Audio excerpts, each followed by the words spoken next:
Well, hi, everybody, and welcome to the Mental Toughness and Body Show. My name is Rob Evans, and I'm your weight loss coach, health strategist, and internationally published author, helping take your mindset, your life, your business, your body from where you are right now to where it is that you want to be. And I have a really special guest with me today, Luke Cook. How are you going, Luke? I'm very good, Rob. How are you? I'm awesome. Thank you. And thanks for taking up some of your time today to be with us. I'm going to give you a little bit of an intro. And so Luke is the CEO of and founder of Funlocka and Cuppa of Life, which we're going to talk about a fair bit today. He helps unlock smiles of the people that matter most in business, which is your employees, customers, and yourself. And he does this by inspiring people through the virtual Cuppa of Life cafe, sourcing experts and personalities to help people start their day with positivity and inspiration. And it's awesome. Also providing exciting group experiences and reward programs for staff and customers as well. I love Luke's passion. He's a fun, down-to-earth guy, and we're going to have a lot of fun here today. So thanks so much, Luke, for joining us. Thanks for having me, Rob. I'm looking forward to it, mate. So I wanted to just briefly talk about how we came to this moment, I guess, and that was via the Athlete Story. Yes. And and I want to talk to you about that because it's a fantastic series. Often what I'm talking about on this show around mindset is also about how we build relationships. And one of the great things, I'm going to ask you some of the great things that you found about COVID. One of the great things that I'm finding about COVID is that it's making me connect more deeply with those people that are already in my life, whether it be the kids or my existing clients, but also those new relationships as well. And I've found it's been really, really powerful. And so how it's led to this moment is, it's a longer story, but I'll make it short. I reached out to Kerry. I met Kerry Potthast back in 2015. Yep. And I got to wear a gold medal and have a little bit of chat to her, bought her book and all that kind of stuff. And we didn't stay connected or anything. I mean, you don't really stay connected with a gold medalist. No, it's tough. Yeah. And it wasn't until about 18 months ago. So I was writing my book and I was working with one of my coaches around, they said, so, who's famous that that can endorse the book and do all this? And I'm like, yeah, right. No one. I said, I've interviewed Brooke Shields, but Brooke Shields is going to, probably want 10,000 plus to do that.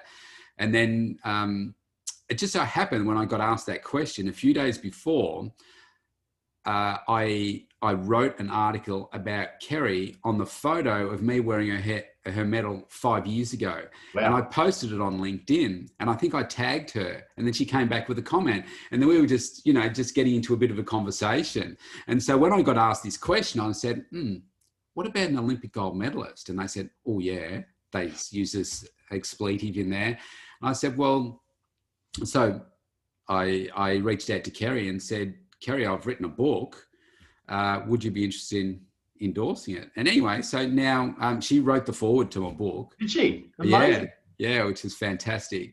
And from there, now we do business together through the same nutrition company. And then obviously came the Athlete Story. So the Athlete Story, which was every night for the night of the Olympics, such a brilliant idea. Where if the Olympics had been on and you had two Olympians on. And so obviously I got involved with that every night and then discovered that, actually you do the Cuppa of Life as well after the Olympics. And so now I tune in when I can in the morning. So I wanted to firstly say what a brilliant job you've been doing. But let's go back a bit for you in your story. How have you got to the Cuppa of Life? Yeah, so our business I founded 3.5 years ago after I reached burnout in my career. So I was in media and advertising for 20 years. Started off as Lightning Luke on the streets of Sydney, handing out free cans of Coke and doing live crosses on the radio. But fast forward 20 years. Luke. Yeah. Fast forward 20 years, I was sales director of a media organisation because I was always fast tracked through the ranks in career. And then all of a sudden I was managing, I was in sales. I was only as good as my next month. There was a lot of pressure building and I reached burnout in my career where I decided to give it all up, and a massive 6-figure salary. And I just went, I've got to find a bigger purpose in my life around what I want to do in life. And, a core fundamental part of me is helping bring smiles to people's faces. And one of the areas that I saw lacked was I saw that there wasn't an emotional connection in how businesses really understood the values of people in life and what they care about. It's always about me as a business. And so what I tried to bridge was create a platform or a solution for companies to help reward their staff with things in life that they care about. So standing on the field with your favorite footy team, going to a dining experience with your favorite chef, and using my network as my net worth and connecting unique experiences to people and allowing businesses to reward people. So I built a software solution for companies originally called Funlocka, which is an app that companies onboard their staff with. And I think of it like Netflix, but for experiences. So every time that an employee logs on, we build real-time understanding around their interests, hobbies, and desires by them saying yes or no to new experiences. Okay. But building a tech solution, not being a tech head, I've got a lot of scar wounds on me of bad decisions. And it's not necessarily that the product isn't great. It's just, being a new founder, a sole founder, developing a tech solution, I learned a lot along the way. So we switched our attention a little bit to also do like team building events, leadership retreats, client entertainment programs, anything that we could save the time, energy, or resource cost on companies.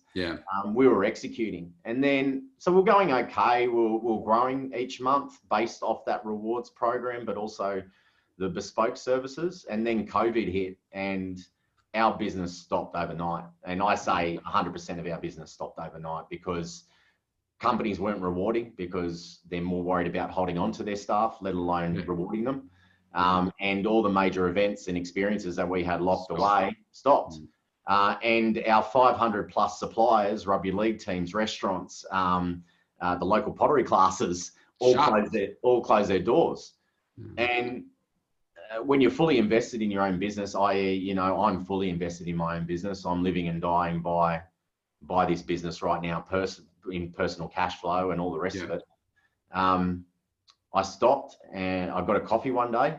I called our head of experience, Jill, who's also a part founder in the business. And I said, Jill, what are we going to do? And I said, well, what's our brand promise? And our brand promise is to help businesses build happy and healthy communities. And whilst I was worried about COVID, I was more worried about the mental health and well-being of people out there. I knew that this would have a major effect.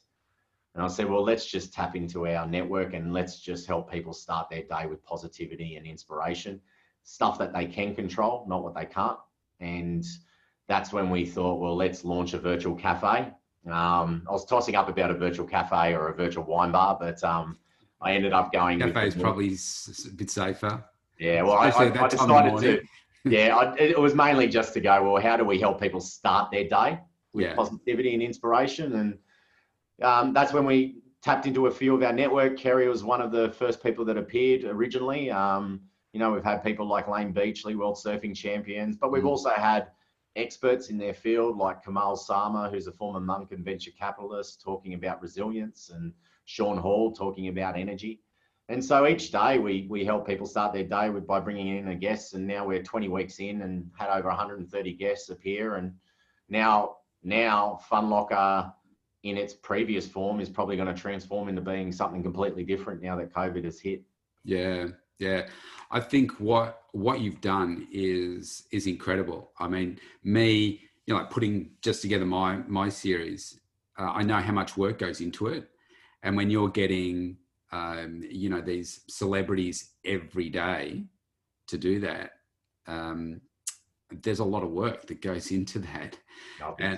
And of course the research and all that kind of stuff. So I think the work that you've done there is amazing. I mean, my first introduction of you being the athlete story, I mean, just getting all of those connections, and obviously Kerry's connection would have massively helped there in building those relationships. But that was such a unique experience, and something that I don't know whether anyone else in the world thought about it, what other countries did, but just such a unique experience. So maybe just for the benefit of the audience, do you want to talk a bit about that? So we had Kerry Potas, who won gold medal in the 2000 Olympics for beach volleyball. When she came into the Cuppa of Life Cafe, we obviously had a great experience together in our 30-minute catch-up that we do. And then Kerry said to me, she goes, Cookie, like if this was about 12, probably about 10 weeks later.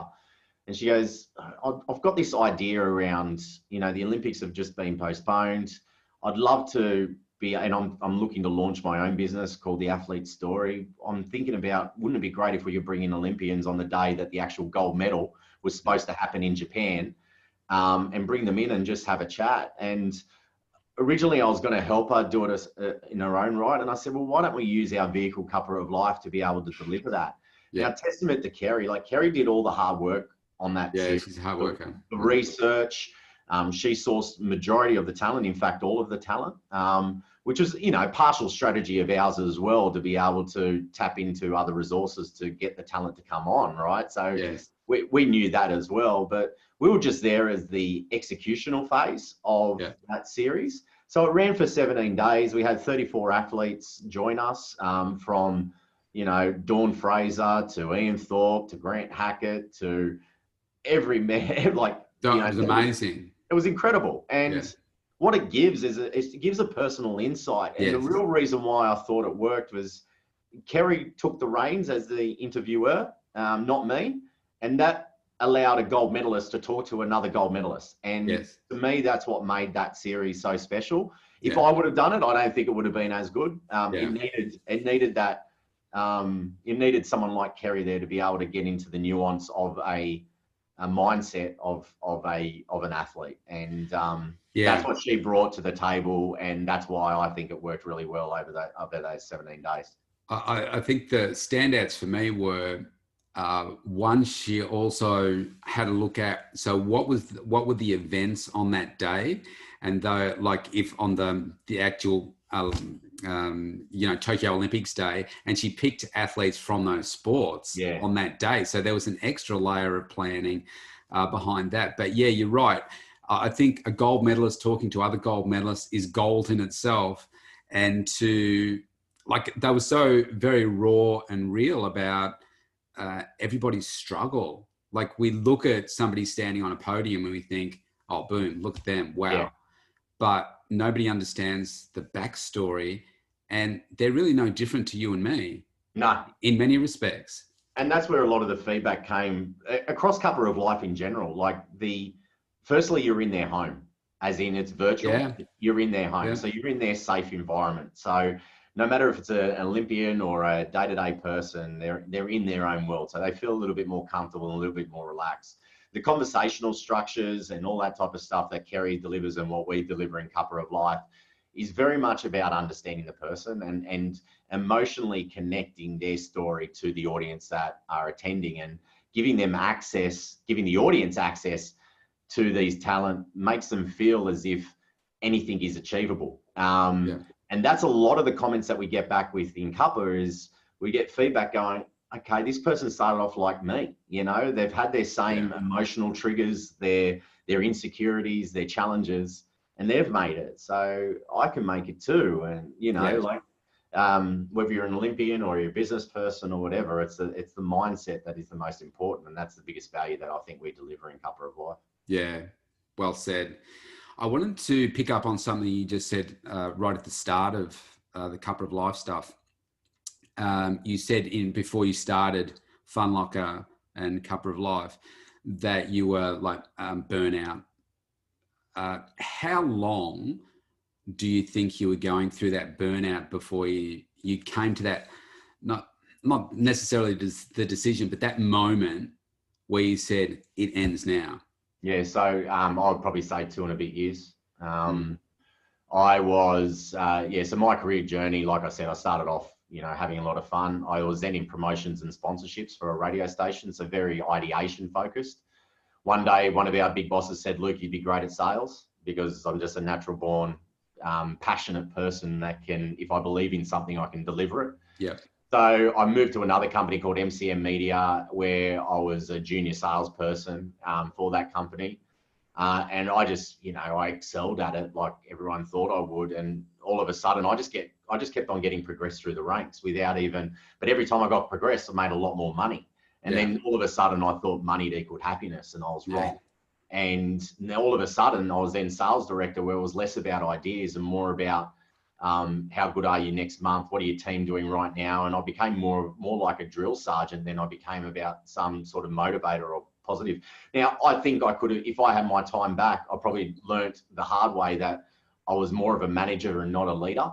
I didn't craft my own leadership techniques in being able to craft my own way of delivery. I replicated what my bosses used to do, and I became a mini version of them. And then all of a sudden, the industry itself started going through some fickle phases as well in advertising and media, and we're all a small player in that market. And the pressure became so much that I gave up that role, and then I tried something else just for a 6-month period, and nothing was fixing itself. And then I've always been pretty open with how I've been feeling and how I've been going. And I actually had a mate of mine, Hodgie, who sadly passed away last year. He gave me a serve over the phone that I've never had a mate give me over the phone. Now, I call him like one of my best friends, my gotcha for life buddy, but also someone that I respect in business. And he just gave me the biggest serve that I've ever had. The swear words coming out of his mouth were probably what shocked me the most, because I've never had a mate give it to me like he did over the phone. And he just said, mate, you know, you're destined for great things. You just need to believe in yourself, and you need to take the time out to really think about what's important to you. And don't worry about your mortgage. Don't worry about all these other things that you're concerned about, because if you're not right, you know, the rest of it. And I was about to get married at that stage, and I just had everything up in the air, and I ended up taking 3 months off, and I called it recharge to take charge. And I did. I reset me, and I found better foundations around me first. And then I then started to think about, well, what do I love in my career? And I wanted to make people happy. That's my vision. How you make people happy, you have to understand them, what their emotional triggers are, what makes them smile. And then the third thing is I didn't want to lose my partners. My network is my net worth. Relationships with record labels, movie companies, sporting clubs, sporting coach, charities, brands, whatever it may be. So I just went, how can I bring all those to life into one thing? Now the forefront of it with what we're doing with Cuppa has probably been the biggest win for me. And I've never had such positive feedback, if I fast forward 3 years that I've been doing Funlocka, to what I've had in the last 20 weeks. So right now, I actually feel like I'm living my purpose and vision more than I ever had in the last 3 years of struggle street in trying to build a tech startup in that area. That's isn't that beautiful? That's probably a nice segue in. So what are some of the other great things that it's always easy to say, look, COVID's done X, Y, Z, and like you're in Sydney, I'm in Melbourne. You don't know what tough is up in Sydney, being able to get out and go to places. We're still stuck within 5Ks and lockdown and all that kind of stuff. And everybody hates the Premier, and we're dirty Victorians. But what are some of the other good things that you reckon have come out of COVID for you? Mate, our relationships have grown. So firstly, the network has continued to grow, the introduction to more and more people. So for me, the ability to connect in the virtual space has probably been the strongest thing that has come. Why do you think that's happened now? Is it down to you've got more time, like there's less distraction, if you like, around you, and now you can I think this what we're doing right now was I never launched Cuppa of Life thinking that it would turn into a new business opportunity for us. It started off in such an authentic place that it naturally translates in the way that we communicate. That naturally allows a talent or a person or a business wanting to be involved in Cuppa to understand why we've done it and to understand the impact that we're having. It's free, you know, like that's the other thing as well. There's no real hidden agenda behind it for us. You know, we want to make those people attending happier and healthier. We want to raise money for community organisations and charities, and we want to give a voice to our talent to be able to share their story and initiatives that they're doing. So there's win, win, win, win, win without any undertone of buy now, if that makes sense. What's happened out of the back of it is that we're getting interest in other areas that are now commercially making it sensible for us to continue moving forward with Cuppa, with our virtual masterclasses that we're doing, which are more deeper learning experiences, and other things that we have in the progress at the moment around that. So has one of your biggest challenges through doing this, obviously, and you can really feel that it is coming from a good place from you, is the challenge now, like how can you don't take this question the wrong way, but how can you monetize this more to like moving forward so that it can be something that you never thought it would be, but turning it into. So for now, like what we've looked at with Funlocka in general, our rewards and recognition software is on the shelf. There's no point in me developing any more until the right time. The Excite pillar around team building events and all that type of stuff, we're executing, and it's ad hoc at the moment. So we did like a virtual team building event where we had a magic show for Google the other day, which went off. It was awesome. But now this inspire layer. So this is where I say Cuppa of Life exists, is how do we inspire people every single day? I won't turn the morning cafe into a monetized option for people. It is a free way for people to get access, a free way for talent to grow. So we're not going to commercialize that in any way, shape or form. Where it works is that we've now got 60 companies who release our poster every single week to their staff. So for me, it's a door entry for companies to know what we're about. That gets those companies in, and then we can have deeper conversations, because Cuppa of Life in the morning is a highlights reel. It's not the in-depth structure that we can deliver in an inspired learning. So we're going to go deeper in that inspired learning pillar around areas that businesses require: mental health and well-being, wellness, sustainability, diversity and inclusion, productivity, and communication. And we're going to tap into our network of talent, which we've now got over 130, to be able to deliver solutions, whether it's a bespoke Q&A for a client, whether it's a 1-hour masterclass that we've crafted and pulled together. And for us, we've had real success with it already in that area. And that's where I see the biggest growth area for us around Cuppa. Yeah, nice. I can see where, like when you go to your Cuppa of Life website, you can see you've got like a menu there where it's, there's the free stuff. Everybody likes free stuff. And I think that's great. So people can kind of dip their toe a little bit as well and say, well, what is this? Is this genuine? And then, you've got your corporate stuff in there as well. So I think that's really brilliant. Well, 90% of the business that we're signing off at the moment is new leads to us. It's people that I have never contacted before, and they've either heard about Cuppa of Life, they've either attended Cuppa of Life, they've told their bosses about Cuppa of Life, and it has naturally grown for the business that we're getting in. Now that to me shows sign that what we're doing is right, valuable, and when we execute for those companies, they're loving it. So I would have had, with Funlocka, I'd probably only get like 1 lead a week, 1 or 2 leads a week. With Cuppa, we were getting like 4 or 5 leads a day. So it's just a different approach that seems to be resonating right now. Maybe because the market right now needs us. Yes. Yeah. I think this is one of the great opportunities that COVID has provided. Just there's opportunities there for you if you want to find them, and you've latched onto it pretty quickly. And you've built this great thing. So kudos to you. It's really great. Now, I know you're passionate about mental health. Yep. What do you think is the biggest problem with mental health these days? It's a really tough question. That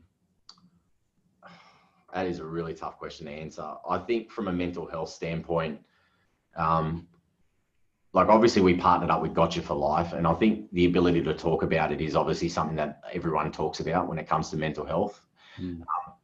Gus Worland, who knows Steve Smith. Steve Smith, the cricketer, had an analogy that it's when you got things going on in your world, it's like blowing into a balloon.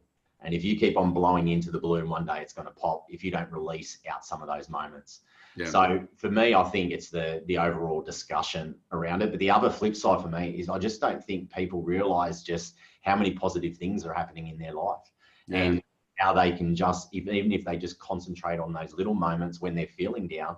Like I've got these cards here, and you won't be able to see it if this is audio, but these cards are my reflection cards that, if I'm feeling down, I look at these cards and I remember moments, right? So Feel free to hold them up. Yeah, we're going to show the video. So it's like starting the day with me, you know? Yeah. So I've got a morning habit ritual that I get up, go for a run, go for a meditation, and I don't look at my emails until after Cuppa of Life. So for me, I already feel like I've got that positive momentum happening in my world. And I think if people realize that they can build these little positive habit rituals and also look after themselves in the same breath around, you know, not drinking too much alcohol and all that type of stuff, your world starts to change. So I don't think people have the right techniques to be able to get through their challenges, and especially in these uncertain times, because we always think about what's in front of us, not what is inside us as such. Yeah. And for me, they're the two things: is not having the right network to communicate your concerns to without feeling judged. And the second thing is realizing what you've actually got in your life to make you feel better for it. Yeah, really well said. Really well said. Hey, tell me, when it comes to what you're doing, how you're now building this new side of your business, and so I like to look at high performance success. How important do you think your mindset is versus your ability to do what it is that you do? I'm one, Rob, that will try and previously, prior to COVID, was always trying to force a situation to happen. And my mindset, when you kept on getting knocked back from that, trying to force stuff to happen, started sending me down into a bad red flag territory. My red flags are things that I realized that I'm starting to go downhill again. Me and my wife and I wrote a red flag list when I burnt out. And I continuously look at that red flag list to see if I'm hitting those pillars. And I think when I was in Funlocka and the relentless nature of trying to build a tech startup, I was hitting a lot of those red flags. COVID hit, we started Cuppa of Life, and I made the vow to not try and force its growth, is to try and naturally see where the opportunities arise. And then if that feels good, go with it. And that seems to be working for me right now, is that I'm not trying to force the hand of scale, quick. Yeah. I'm letting it naturally flow to me. So yeah, to answer your question again, for me, it's just making sure that it feels right for where we are right now. And I would say mindset is everything versus the ability to deliver. Yeah. Nice. I don't know whether you remember, but I asked a couple of the Olympians the same question. And I think this one was, I think it was Ian Thorpe.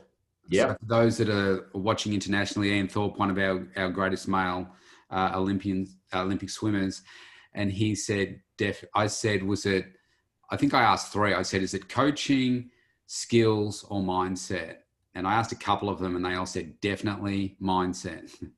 Yeah, comes first. Yeah. Hey, if you don't mind sharing, and feel free to say no to this, but what are some of your red flags?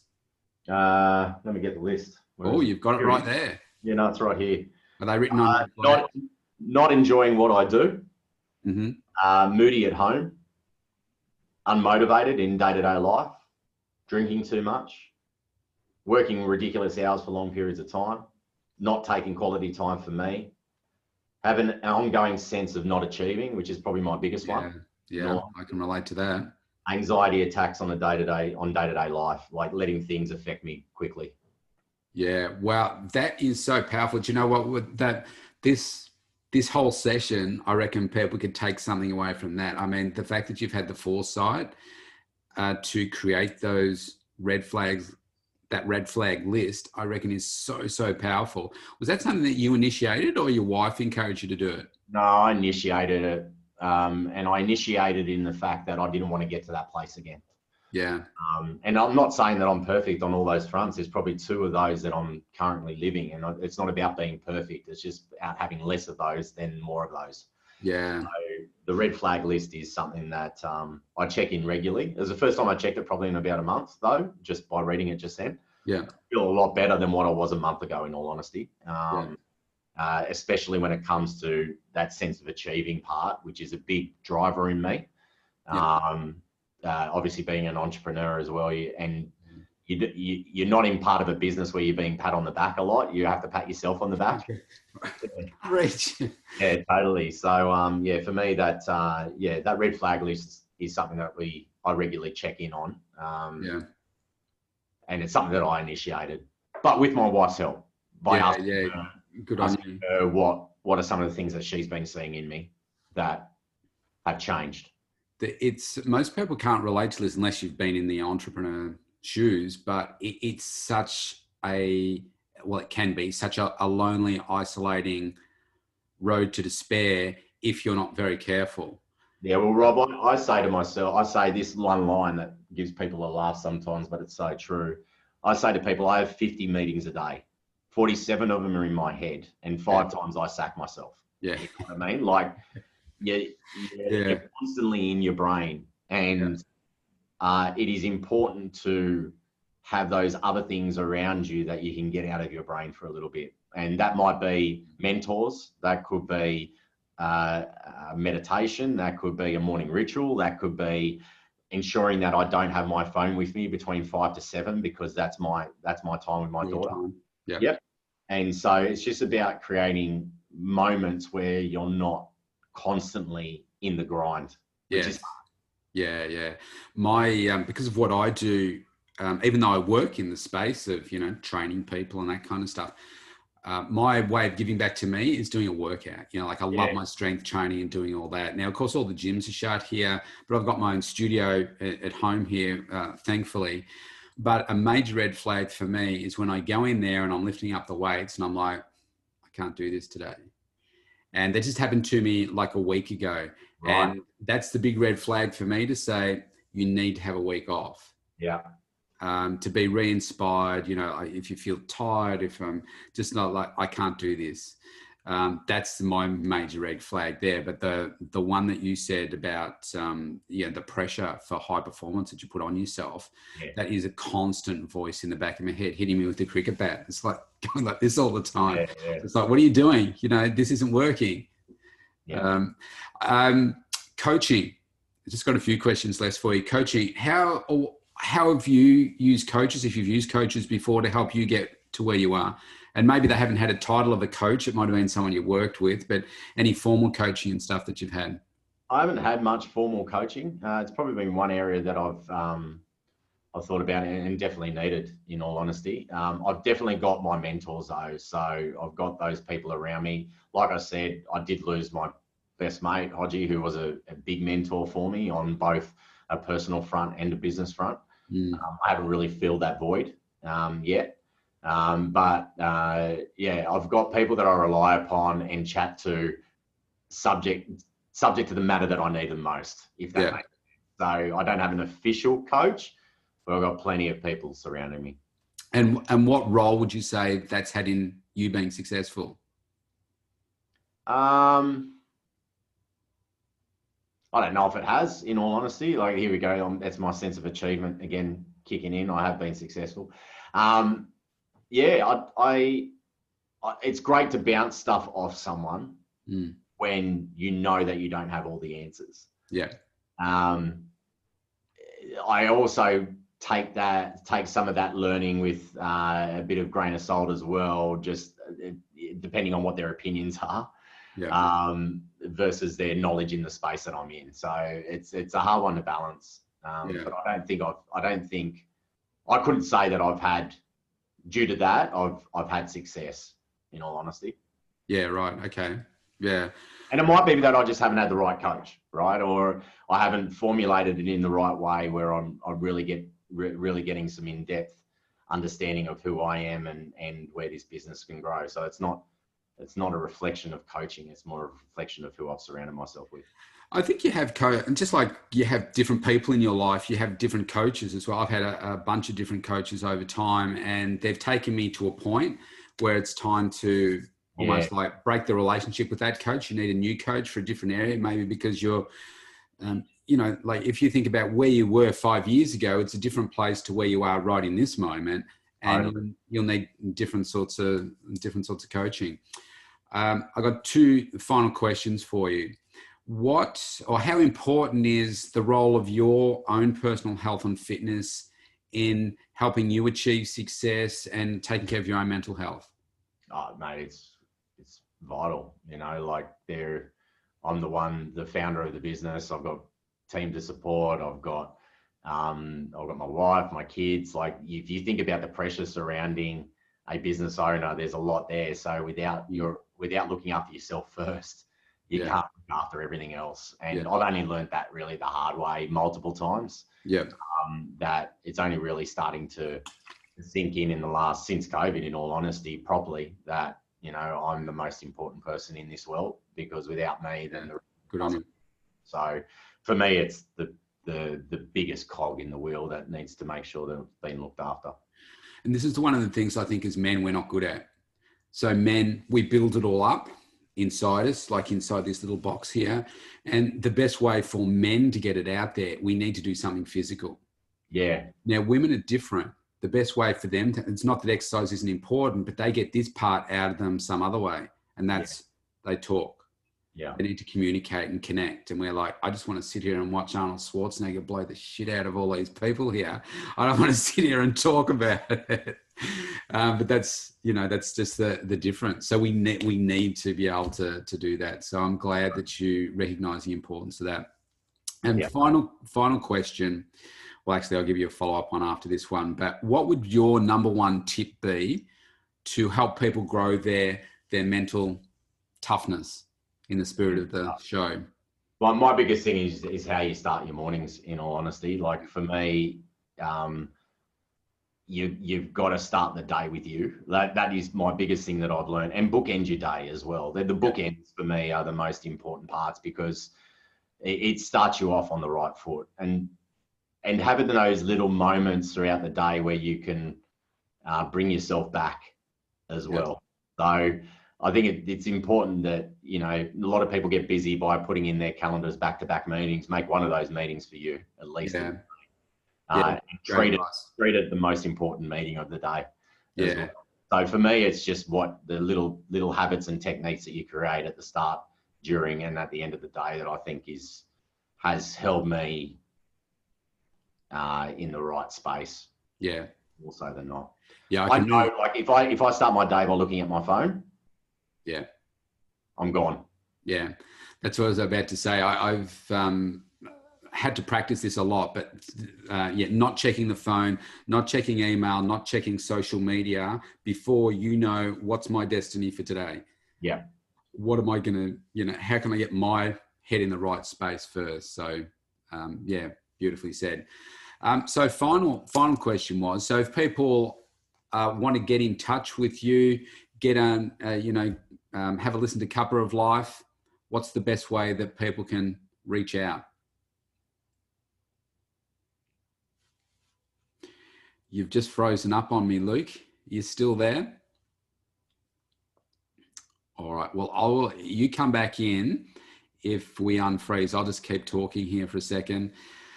So that was kind of a Dorothy Dixer type question to Luke, but to connect with Luke and listen to the Cuppa of Life, it's just go to www.cuppa, CUPPA of life, and he's now dropped out altogether, .com.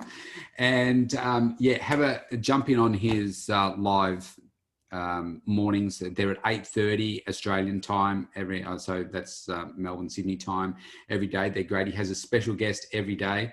Today was Zoe. I'm not sure of her surname, but she's a nutritionist, done a lot of work with cancer and everything. Really fantastic. And he's got a new one every single day. So it's absolutely amazing. Luke, I don't know whether he's going to drop back in. I might just wait a moment so we can thank him and say goodbye. But otherwise, I will end the recording. I think this has really been fantastic. Luke has made so many great points there. I think you can feel the struggle. You can feel how he's taken what he wants from his. I'm going to just let him back in now.